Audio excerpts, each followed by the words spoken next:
ថ្ងៃនេះខ្យល់បងប៉ះដែលដួងចិត្តចំណាព្រះព្រំលីខិតនាំវមិត្តឲ្យមកជួបបងស្អាតណាស់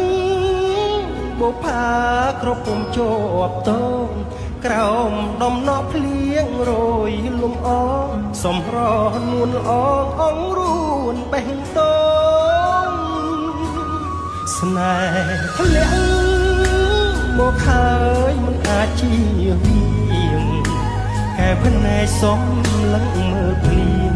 ត្រជាទៀងស្ដាប់សៀងបេះដូងធម្មជាតិពិតជាអន់តែតអន់ដង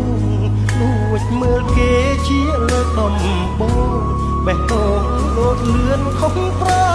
ក្រដី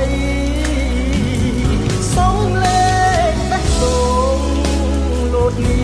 សំលេងទឹកភ្លៀងបេះដូងអ្នកជ្រៀងសំលេងទឹកភ្លៀងគឺ